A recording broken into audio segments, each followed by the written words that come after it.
Welcome to the Deep Dive.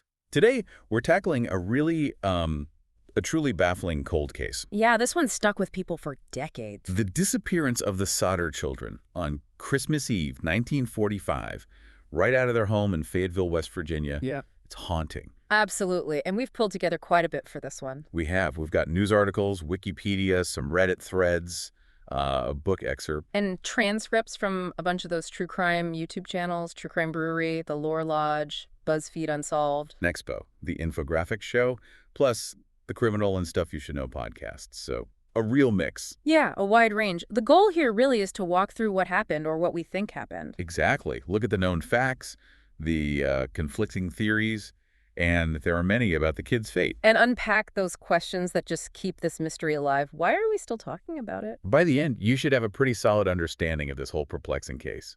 Okay, let's get into it. So maybe start with the family itself. The Sodders. Good idea. George Sodder, born Giorgio Soddu in Sardinia, Italy, came to the U.S. when he was, 13? Yeah, just a teenager. Yeah. And he really worked his way up. Started with the railroad, drove trucks. And then built his own trucking company. Pretty successful hauling dirt, then coal. He married Jenny Cipriani in 1922. She was also an Italian immigrant. And they settled in Fayetteville, West Virginia, which, interestingly, had a large Italian community. Right, and they had a big family, 10 children in total. But this story focuses on the night 5 of them disappeared.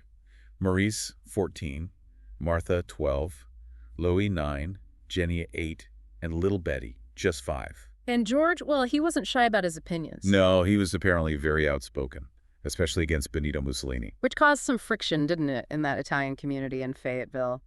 Arguments, disagreements. Definitely. Because, opinions on Mussolini were divided back then, so that adds a layer right away, this potential conflict. It's a thread that runs through a lot of the speculation later on. A possible motive, maybe? Okay, so let's set the scene. Christmas Eve, 1945. A celebration. The oldest daughter who was home, Marion, she bought toys for the younger girls. And the younger kids, the 5 who later vanished, they asked to stay up late. Excitement about Christmas, Sure. So Jenny, the mother, around 10 p.m., she tells Maurice and Louis to do their chores, put the cows in, feed the chickens before bed. George and the 2 oldest sons, John and George Jr., they were already asleep. They'd been working. Right. And Jenny took the youngest, Sylvia, upstairs with her. Then things get weird. Around 12:30 a.m., the phone rings. Yeah, Jenny answers it. It's some woman she doesn't know asking for a name she doesn't recognize. And the background noise. Yeah. Laughter, glasses clinking, like a party. That's what Jenny heard, and she specifically remembered the woman's laugh, called it weird. She hangs up, heads back upstairs. But then she notices downstairs lights are still on, curtains aren't drawn. Which the kids usually did if they stayed up late. Marion was asleep on the couch downstairs. So Jenny just figured the other 5 went up to the attic bedrooms. Right. She closes the curtains, turns off the lights, goes back to bed. Seems normal enough, despite the odd call. But then at 1 a.m., another disturbance. A loud bang on the roof. Followed by a rolling sound. She heard it, but, well, maybe dismissed it. Went back to sleep again. Until half an hour later, 1:30 a.m. This time, she smells smoke. She gets up, finds George's office is on fire, and significantly, it's near the telephone line in the fuse box. Okay, now it's chaos. She wakes George. He wakes the older boys, John and George Jr. They get at George, Jenny, Marion, Sylvia, John, and George Jr. 6 of them escape. But the 5 kids presumed to be in the attic. They yell for them. No response. And the stairway. Already completely engulfed in flames. No way up. There's also a point about John, isn't there? One of the older sons. Yeah, his story changed slightly. Initially, he apparently said he went up to the attic to warn them. But later said he only called up the stairs. Didn't actually see them. A small discrepancy, but maybe notable. It's one of those details people pick apart later. So, the aftermath. The house burns incredibly fast. Down to the ground in about 45 minutes. Though the basement, which was apparently an old coal bunker. That smoldered for hours. Maybe 10 hours. Which could mean intense heat down there. But here's a major point the fire department they didn't show up for. 7 hours. A staggering delay. Why? That's never been fully explained. Short-staffed, holiday, phone lines down. Could be many reasons, but 7 hours is a long time for a structure fire. And the biggest mystery of all.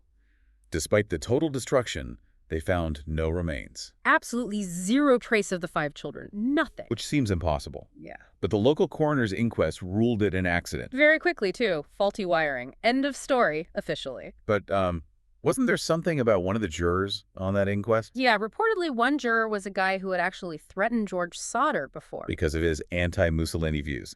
Threatened that his house would burn and his kids would be destroyed. That's the story. If true, having him on the jury deciding the cause of the fire is problematic, to say the least. It really undermines the official finding, doesn't it? And then death certificates were issued just days later. Right. Closing the book very fast, and the initial newspaper reports were all over the place. First saying part of a body was found, then maybe some bones. But both turned out to be wrong. Total confusion. So from the start, the official story felt shaky, at least to the family. Especially Jenny. She just couldn't accept that 5 children could vanish in a fire without a trace. She pointed out, look, they found recognizable appliances in the debris, bits of the tin roof. How could metal survive, but not bones? It's a powerful point. She read about another fire, right? Where remains were found? Exactly. A fire where 7 people died, but skeletal remains were recovered for all of them. That comparison stuck with her. So she did her own experiments. Burning animal bones. Yeah, grim as it sounds. She tried burning chicken bones, beef joints, and she said they always left something. They never just vanished into ash. And she checked with a crematorium worker too, didn't she? She did. Who told her that even at 2,000 degrees Fahrenheit for 2 hours, human bones still remain. Conditions much hotter and longer than a typical house fire, even with that smoldering basement. Right. Crematoriums are designed for that. A house fire is intense, but different. It makes the complete incineration theory seem unlikely. Yet, just 4 days after the fire, George bulldozed the entire site. Covered it with 5 feet of dirt to create a memorial garden for the children. Understandable, maybe, from a grieving father's perspective, wanting to create a tribute. But from an investigative standpoint, it potentially destroyed or buried any evidence that might have been missed. Definitely complicates things. And the Sodders had other reasons to doubt the faulty wiring cause. Oh, yeah. They'd recently had the wiring checked, installed a new electric stove. And crucially, they said the lights stayed on during the early stages of the fire, which doesn't really fit with a massive electrical fault starting it. No, it doesn't. And then there was that stranger who showed up weeks before. Asking for work. George said no, but the guy went around back, near the fuse box, and warned George about faulty wiring causing a fire, even after George said it was new and inspected. That is incredibly creepy in hindsight. Just bizarre. And maybe even more direct was the life insurance salesman. Oh, right. George turned him down, and the salesman reportedly got angry. And allegedly said something like, your house is going to go up in smoke and your children are going to be destroyed. Wow. A direct threat coming just before the fire. That's chilling. It really is. So you have these things beforehand and then suspicious things during and after the fire itself. Like the phone line. It wasn't burned through. No, a phone company worker found it had been cut. Deliberately. Suggests someone wanted to prevent calls for help. And the ladder, the one they always kept propped against the house. Found 75 feet away down an embankment. Why? Who moved it? It removed a potential escape or rescue route for the attic. And then the trucks. George's coal trucks. Both of them. Wouldn't start that night, despite working perfectly the day before. Again, incredibly convenient if someone didn't want George to be able to, I don't know, move things, get help faster. Exactly. It all adds up. Plus, there was a witness. Someone saw a person throwing fireballs onto the roof. That was one claim. And connecting to that maybe is what Sylvia, the surviving daughter, found later. In the garden. What was it? A strange object. Hard rubber, military green, hollow with a twist-off cap. And the family thought it was, what? A bomb. Like a napalm pineapple bomb. An incendiary device from the war, which could explain the bang on the roof Jenny heard. And the fire spreading so incredibly fast, that makes a scary amount of sense. It fits that narrative, yeah. Yeah. So the possibility of arson seems very strong, but what happened to the kids? Well, there were sightings reported over the years, though the reliability is questionable. Definitely. Like the woman claiming to see kids in a car during the fire. Seems unlikely. Or the tourist stop owner who thought she served them breakfast the next day. Mentioned a car with Florida plates. Vague. The most detailed one came from a hotel operator in Charleston, Ida Crutchfield. Right. She claimed she saw 4 of the kids about a week later. With 2 men and 2 women she described as Italian extraction. And they were acting suspiciously. Hostile. Kept her from talking to the children. That was her story. Registered late, big room. But investigators didn't find her credible. Why not? She only saw photos of the kids years after the fire and waited 5 years after that to come forward. Her memory, the identification, it was considered unreliable. But the Italian extraction detail, the hostility, it does kind of echo the potential mafia angle or the Mussolini conflict, doesn't it? It does align with some theories, even if her specific identification was flawed. Maybe she saw something relevant, just not exactly what she thought. It's possible. George followed up on other leads too, didn't he? Went all over. Oh, relentlessly. Heard Martha might be in a convent in St. Louis, went there. Heard incriminating talk in Texas, followed that up. But nothing panned out.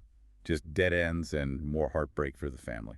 Yeah. And then things got even stranger with the beef liver incident. Oh boy, the private investigator they hired. Right. He digs around the fire site, finds a metal box, and inside claims he found human remains, an organ. But it wasn't, was it? Not even close. A local funeral director took one look and said, "That's fresh beef liver, never been near a fire." What? Why would he do that? Plant it. That was the rumor. Maybe to make the Sodders think something was found? To justify his fee? Or just, who knows? It's baffling. It just adds another layer of weirdness and distrust to the whole thing. Unbelievable. And then, years later, probably the most tantalizing clue arrived. The letter. Sent to Jenny. Postmarked from Kentucky. No return address. And inside, just a photograph. A young man, Italian-looking, maybe mid-20s. With handwriting on the back. What did it say again? Louis Sodder, I love Brother Frankie, Lil Boys, A90132 or 35. Kind of cryptic. And the family thought the man in the photo looked like Louis, their missing son Louis, who would have been about that age then. The resemblance was apparently strong. Wow. Imagine getting that after all those years. A flicker of hope. Huge. They hired another private investigator to check it out. Go to Central City, Kentucky, where it was postmarked. And what happened to him? He went. And then he disappeared.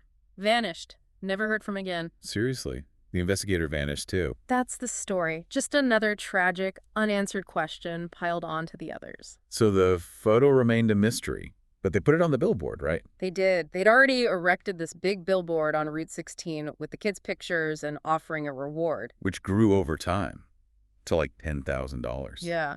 They added an enlargement of the Louis photo to it. That billboard stood there for nearly 40 years. A constant reminder. Such dedication. Did they ever get federal help? Like the FBI? They tried. Contacted the FBI in 1947, but J. Edgar Hoover himself wrote back.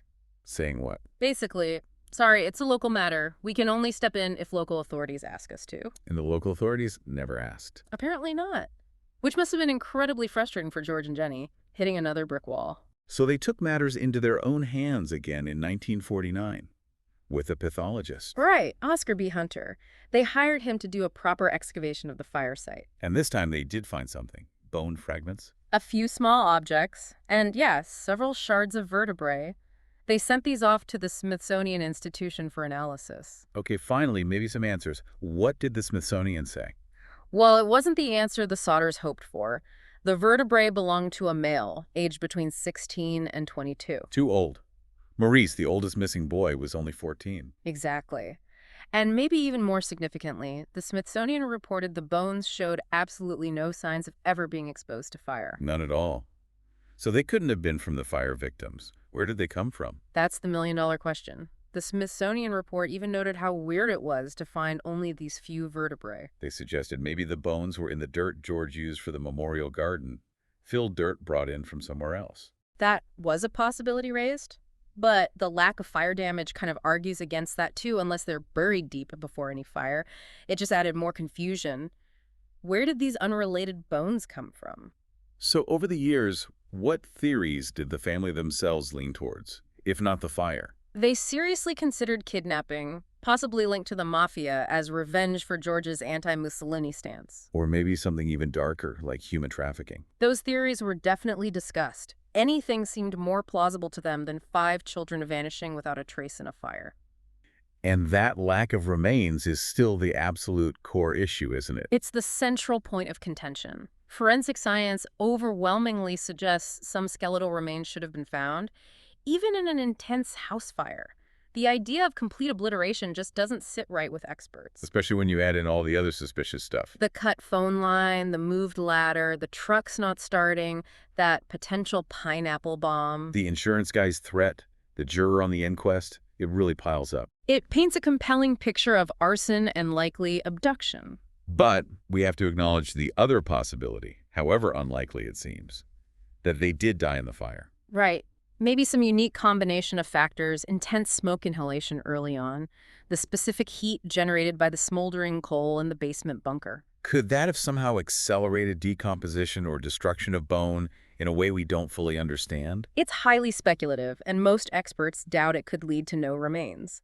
But it remains a theoretical, if remote, possibility. Either way, the impact on George and Jenny, it's unimaginable. Absolutely devastating. They never gave up hope, spent the rest of their lives searching, following leads, decades of grief and uncertainty. And the surviving kids and grandkids now, they still grapple with it. They do. The mystery lives on in the family. Some have even wondered if maybe the kids were taken by someone they knew. Someone they trusted enough to go with, maybe told there was a fire and they needed to leave quickly. It's another theory that tries to make sense of the nonsensical. And as we've seen from all our sources, the case is still officially unsolved, still talked about constantly online in true crime circles. It really captures the imagination. People keep proposing modern forensics, DNA, a full excavation. But the chances of finding anything definitive now after all this time Are sadly pretty slim. The site's been disturbed, contaminated. It would be incredibly expensive, time-consuming. But I'm getting permission from current owners.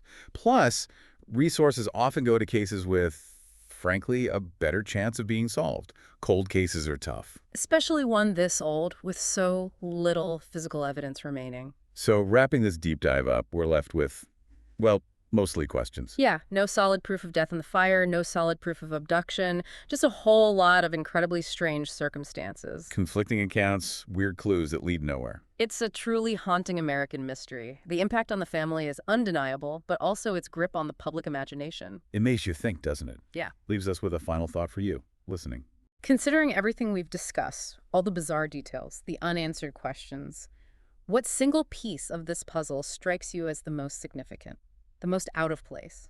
And why do you think this case, above so many others, continues to fascinate people almost 80 years later, when maybe, on the surface, a simple, tragic fire seems like the easiest explanation? What does the enduring story of the Sodder children, this search for answers that never came, tell us about our own need for closure, our deep-seated desire to make sense of the unknown, especially when it's this unsettling? Something to think about. Thank you for joining us on this deep dive.